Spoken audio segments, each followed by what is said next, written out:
కెరటం నాకు ఆదర్శం. లేచి పడుతున్నందుకు కాదు, పడినా లేస్తున్నందుకు. ఎస్, ఇది నిజం. వ్యక్తికైనా వ్యవస్థకైనా ఎన్ని ఓటములు చవిచూశామన్నది ముఖ్యం కాదు.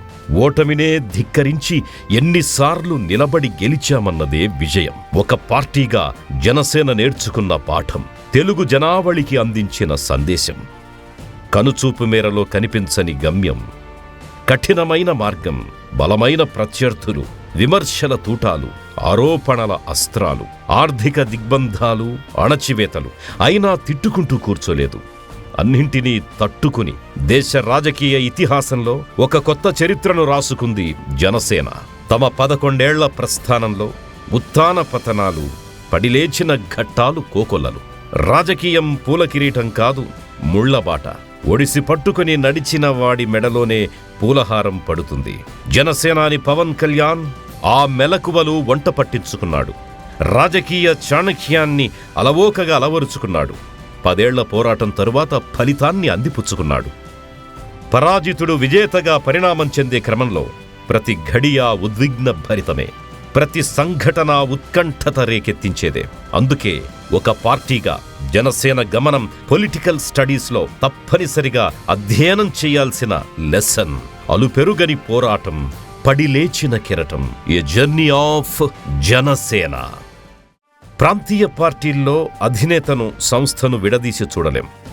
నాయకుడి ఆశయాలు, ఆలోచనలు, ఆదర్శాలు, సిద్ధాంతాల నుంచే పార్టీ పుట్టుకుని వస్తుంది.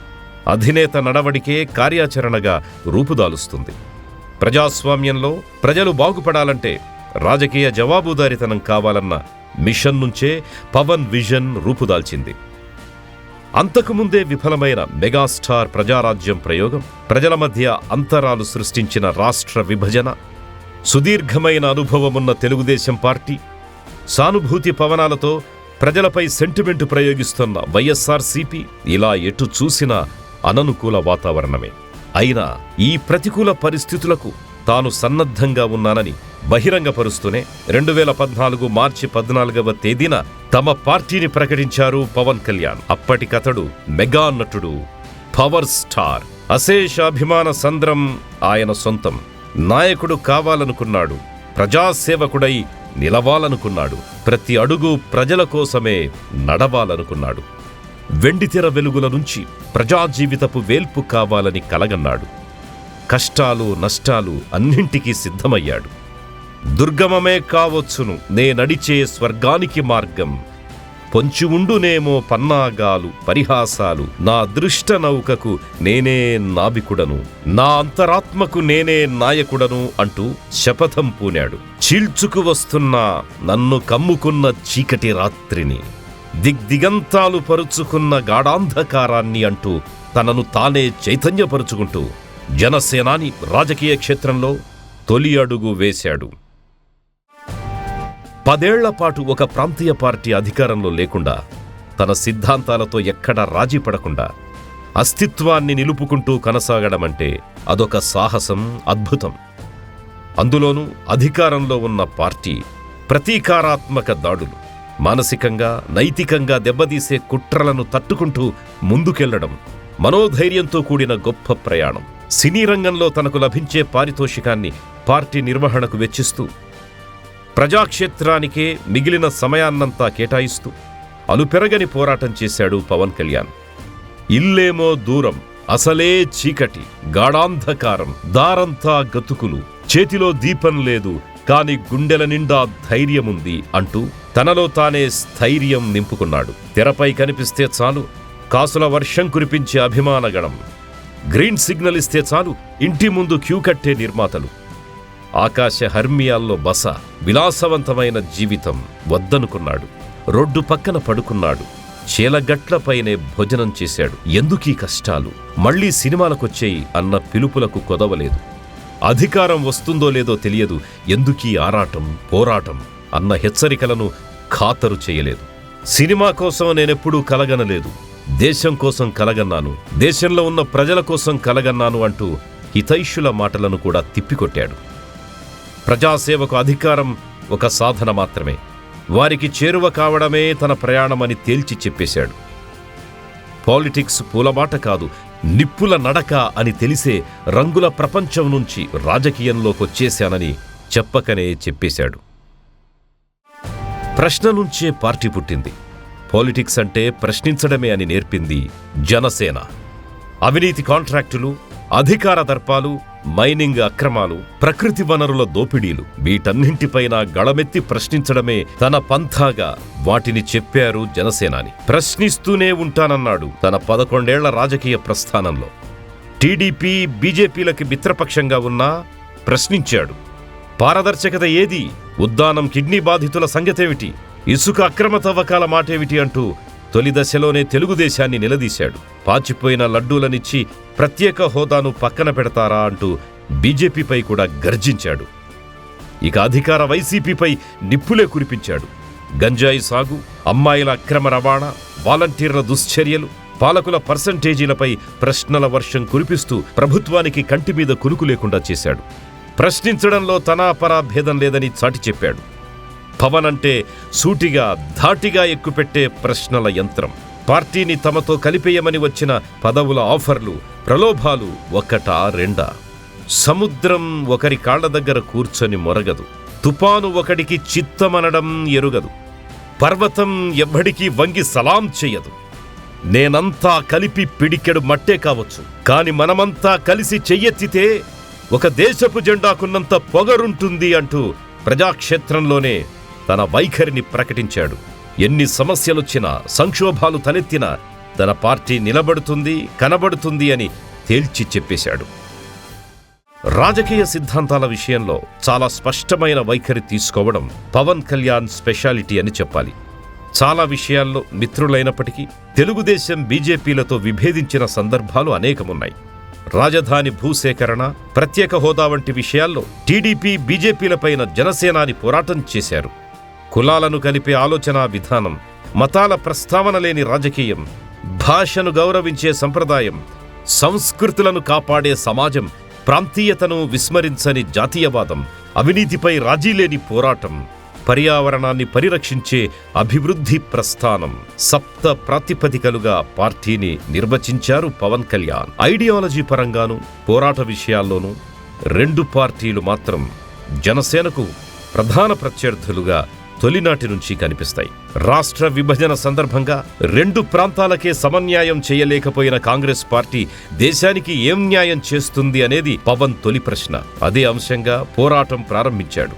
కాంగ్రెస్ హఠావ్, దేశ్ బచావ్ అనేది పవన్ మొట్టమొదటి ఎన్నికల స్లోగన్. అవినీతిలో కూరుకుపోయి ఆస్తులను సంపాదించి అధికారంతో వాటిని కాపాడుకోవాలి అనుకుంటున్న వైసీపీపై నిరంతర పోరాటం జనసేన పొలిటికల్ ఎజెండాలో మరో ముఖ్య కార్యాచరణ. ఈ 2 పార్టీలతోనూ ఎక్కడా రాజీపడని ధోరణి కనబరుస్తూ వచ్చారు. కాంగ్రెస్ను సైద్ధాంతికంగా ప్రత్యర్థిగా, వైసీపీని రాష్ట్ర ప్రయోజనాల దృష్ట్యా విరోధిగా అభివర్ణిస్తోంది జనసేన. వైఎస్ఆర్ కాంగ్రెస్ పార్టీ హయాంలో జనసేన తీవ్రమైన అణచివేతల్ని ఎదుర్కొంది. వ్యక్తిగతంగా పవన్ని టార్గెట్ చేయటమే కాకుండా జనసేన రాజకీయ అస్తిత్వాన్నే ప్రశ్నార్థకం చేసేందుకు జగన్మోహన్ రెడ్డి, ఆ పార్టీ నాయకులు తీవ్రంగా ప్రయత్నించారు. పవన్ను సామాజిక వర్గం నుంచి వేరు చేయడానికి అదే వర్గానికి చెందిన నాయకులను ఉసిగొల్పి జనసేనానిని నష్టపరచాలని చూశారు. పార్టీగా జనసేన, నాయకుడిగా పవన్ కళ్యాణ్ రాటుదేలడానికి ప్రత్యర్థుల ఈ ప్రయత్నాలే ఒక రకంగా దోహదం చేశాయని చెప్పాలి. పవన్ తీవ్రమైన నిర్ణయాలు తీసుకోవడానికి, బీజేపీ, తెలుగుదేశంతో కూటమి కట్టడానికి వైసీపీ చేపట్టిన ప్రతీకార చర్యలను కూడా ఒక కారణమని చెప్పాలి. ముఖ్యమంత్రి జగన్మోహన్ రెడ్డిని ఉద్దేశించి చాలా తీవ్రమైన విమర్శలు చేయడమే కాదు, జగన్ నిన్ను అధపాతాళానికి తొక్కకపోతే నా పేరు పవన్ కళ్యాణ్ కాదు, నా పార్టీ జనసేనే కాదు అంటూ శపథం చేశాడు పవన్. తొలుత దీనిని సినిమాటిక్ స్పీచ్గా, పంచ్ డైలాగుగా రాజకీయ నాయకులు భావించినప్పటికీ తన దాడిని చివరి వరకు కొనసాగిస్తూ తన శపథం నెరవేర్చుకున్నాడు పవన్. జనసేన 11 ఏళ్ల రాజకీయ ప్రస్థానాన్ని 3 దశలుగా అభివర్ణించవచ్చు. 2014లో పార్టీ ఏర్పాటైన తరువాత కొత్తగా ఏర్పడ్డ ఆంధ్రప్రదేశ్ ప్రయోజనాలే తన పార్టీ రాజకీయ ప్రయోజనాల కంటే ముఖ్యమని భావించిన పవన్ ఆ ఎన్నికల్లో అసలు పోటీకే దిగలేదు. తగినన్ని సీట్లు కేటాయించేందుకు తెలుగుదేశం సిద్ధంగా ఉన్నా నిరాకరించి స్వచ్ఛందంగా బీజేపీ, టీడీపీ కూటమికి మద్దతిస్తూ ప్రచారం చేశాడు. లక్షలాది మంది అభిమానులున్న పవన్ తీసుకున్న ఈ నిర్ణయం రాజకీయాల్లో ఒక కొత్త ఒరవడి. ఆశయం నెరవేర్చుకోవడానికి అవసరమైతే త్యాగాలు చేయాలన్న ఆదర్శాన్ని ఆచరణలో చూపించాడు జనసేనాని. తెలుగుదేశం పార్టీ ప్రభుత్వం తానాశించిన స్థాయిలో పనిచేయడం లేదు అన్న భావన, కేంద్రంలో బీజేపీ ఆంధ్రప్రదేశ్ ప్రయోజనాలకు ఉపయోగపడడం లేదు అన్న అంచనాతో 2019లో వామపక్షాలు బహుజన సమాజ్ పార్టీతో కలిసి స్వతంత్రంగా పోటీ చేసింది జనసేన. ఇదొక పొలిటికల్ ఎక్స్పెరిమెంట్. ఎలక్టోరల్ పాలిటిక్స్లో జనసేనకు ఒక చేదు అనుభవం. క్షేత్రస్థాయి వాస్తవాలను మదింపు చేసుకోవడానికి, రాజకీయ అనివార్యతలను గుర్తు చేసుకోవడానికి ఉపయోగపడ్డ కాలం. వైసీపీ పరిపాలనలో తీవ్ర ప్రతికూల పరిస్థితుల్లో రాజకీయ పోరాటం చేయడం మరో కీలక దశ. రాష్ట్ర రాజకీయ ముఖచిత్రాన్నే మార్చివేసిన కాలం.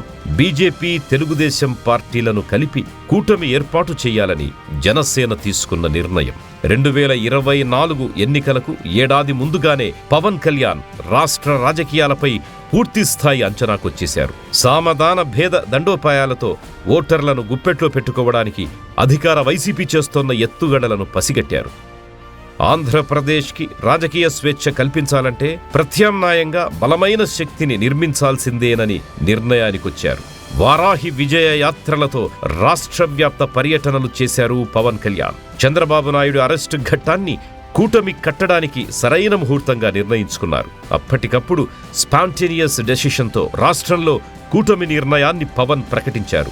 రాష్ట్ర రాజకీయాలను కుదిపివేసిన గేమ్ చేంజింగ్ డెసిషన్ ఇది. అప్పటికి తెలుగుదేశం, బీజేపీ పార్టీల మధ్య సత్సంబంధాలు లేవు. అయినా అన్నీ తానై దూతగా, రాయబారిగా, అనుసంధానకర్తగా బహుముఖ పాత్ర పోషించారు పవన్. ప్రధాని మోడీ, అమిత్ షా, నడ్డా వంటి బీజేపీ అగ్రనాయకులతో సంప్రదింపులు జరిపి టీడీపీ కూటమిని ఒప్పించారు.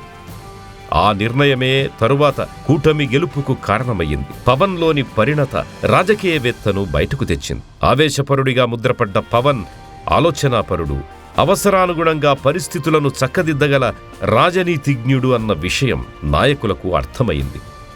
2024 ఎన్నికల సందర్భంలో సీట్ల సర్దుబాటు విషయంలోనూ పూర్తి పట్టువిడుపులు ప్రదర్శించారు. వైసీపీని ఓడించడమనే పెద్ద లక్ష్యం ముందు 1-2 సీట్లు హెచ్చుతగ్గులు ప్రధానం కానే కాదు అన్న ధోరణిని కనబరిచారు. జాతీయ పార్టీ బీజేపీ విషయంలోనూ ఉదారంగా వ్యవహరించారు. తన పార్టీకి లభించిన ఒక ఎంపీ స్థానం, 3 ఎమ్మెల్యే స్థానాలు సైతం బీజేపీకి ఇవ్వడానికి ముందుకొచ్చారు. ఈ సందర్భంగా కూటమి ఏర్పాటు బీటలు వారకుండా, ఓట్ల చీలిక రాకుండా పవన్ పోషించిన పాత్ర అపూర్వం. జనసేన నడకలో ప్రతి అడుగులోనూ పాఠాలే కనిపిస్తాయి. పోరాటాలున్నాయి, వైఫల్యాలున్నాయి, అవమానాలు తొంగి చూశాయి. వెనకడుగు వేయని పవన్ నాయకత్వమే పార్టీని నిలబెట్టింది. సిద్ధాంతాల విషయంలోనూ స్థిరచిత్తం పార్టీకి వెన్నెముకగా నిలిచింది. లౌకికం పేరిట లౌక్యం రాజకీయవేత్తల ఆనవాయితీ. నా ధర్మం సనాతనమని చాటి చెప్పడమే కాకుండా ఆచరణలోనూ పాటించి చూపడం రాజకీయ నాయకులనే ఆశ్చర్యపరిచింది. పవన్ కళ్యాణ్ వ్యక్తిత్వంలోని రాజీ పడని తత్వం వ్యక్తిగత విశ్వాసాల విషయంలోనూ తేటతెల్లమైంది. 100% స్ట్రైక్ రేట్, పోటీ చేసిన ప్రతి చోట గెలిచిన పార్టీగా భారత రాజకీయాల్లోనే రికార్డులు సృష్టించింది జనసేన. ఇది పవనం కాదు, ఆంధీ, రాజకీయ తుపాను అంటూ ప్రధాని ప్రశంసల్ని సైతం చూరగొంది జనసేన. ఎస్, ఇది ఆంధ్రాక ఆంధీ. మెచ్చినా నచ్చినా తల పైకెత్తుకొని బ్రహ్మరథం పట్టే ప్రజా తీర్పు. ఆ తీర్పుకి కొలబద్ద Pawan Kalyan. Game changer, man of the match, trend setter, political cyclone. పేరేదైనా కావచ్చు, ఎలాగైనా పిలుచుకోవచ్చు. ఎలా చెప్పుకున్నా అది one and only Pawan Kalyan, silver screen power star. ఇంతింతై వటుడింతై నభోవీధిపై నంతై తోయద మండలాగ్రమున కల్లంతై అన్నంటుగా ఎదిగిపోయిన జననాయకుడు, ప్రజాసేవకుడు, అచంచల పోరాటంతో పార్టీని విజయపథంలో నడిపిన పవన్ కళ్యాణ్కి ప్రజాక్షేత్రంలో సుదీర్ఘకాలం సేవలకు సమాయత్తమవుతోన్న జనసేన వ్యవస్థాపక దినోత్సవ తరుణంలో శుభాకాంక్షలు.